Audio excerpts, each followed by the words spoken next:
ప్రసంగి గ్రంథం 3వ అధ్యాయము. ప్రతిదానికి సమయము కలదు. ఆకాశము క్రింద ప్రతి ప్రయత్నమునకు సమయము కలదు. పుట్టుటకు, చచ్చుటకు, నాటుటకు, నాటబడిన దాని పెరికివేయుటకు, చంపుటకు, బాగుచేయుటకు, పడగొట్టుటకు, కట్టుటకు, ఏడ్చుటకు, నవ్వుటకు, దుఃఖించుటకు, నాట్యమాడుటకు, రాళ్లను పారవేయుటకు, రాళ్లను కుప్పవేయుటకు, కౌగులించుట మానుటకు, వెదకుటకు, పోగొట్టుకొనుటకు, దాచుకొనుటకు, పారవేయుటకు, చింపుటకు, కుట్టుటకు, మౌనముగా నుండుటకు, మాటలాడుటకు, ప్రేమించుటకు, ద్వేషించుటకు, యుద్ధము చేయుటకు, సమాధానపడుటకు, కష్టపడిన వారికి తమ కష్టము వలన వచ్చిన లాభమేమి? నరులు అభ్యాసము పొందవలెనని దేవుడు వారికి పెట్టియున్న కష్టానుభవమును నేను చూచి తిని, దేని కాలమునందు అది చక్కగా నుండునట్లు సమస్తమును ఆయన నియమించియున్నాడు.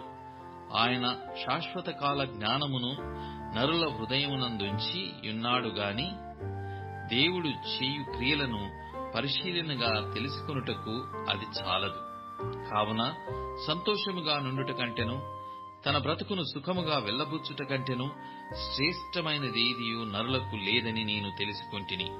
మరియు ప్రతిగా అన్నపానములు పుచ్చుకొనుచు తన కష్టార్జితము వలన సుఖమనుభవించుట దేవుడిచ్చు బహుమానమే అని తెలుసుకొంటిని.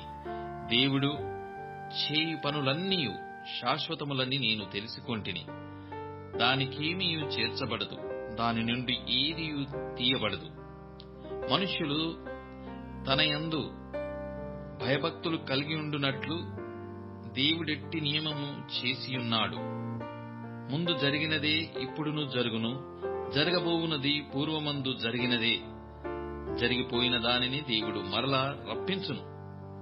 మరియు లోకమునందు విమర్శ స్థానమును దుర్మార్గత జరుగుటయు, న్యాయము ఉండవలసిన స్థానమున దుర్మార్గత జరుగుటయు నాకు కనబడెను. ప్రతి ప్రయత్నమునకును ప్రతి క్రియకును తగిన సమయమున్నదనియు, నీతిమంతులకును దుర్మార్గులకును దేవుడే తీర్పు తీర్చుననియు నా హృదయములో నేననుకొంటిని.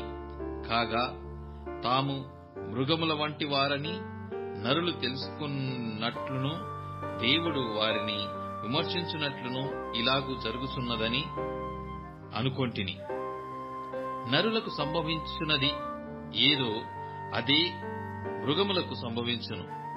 వారికిని వాటికిని కలుగు గతి ఒక్కటే. నరులు చచ్చునట్లు మృగములను చచ్చును.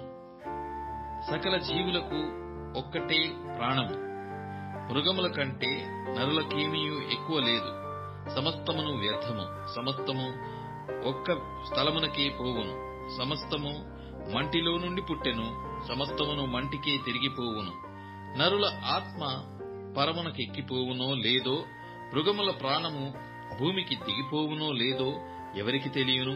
కాగా తమకు తరువాత జరుగుదానిని చూచుటకై నరుని తిరిగి లేపికొని పోవువాడెవడునూ లేకపోవుట నేను చూడగా, వారు తమ క్రియలయందు సంతోషించుట కంటే వారికి మరి ఏ మేలును లేదను సంగతి నేను తెలుసుకొంటిని.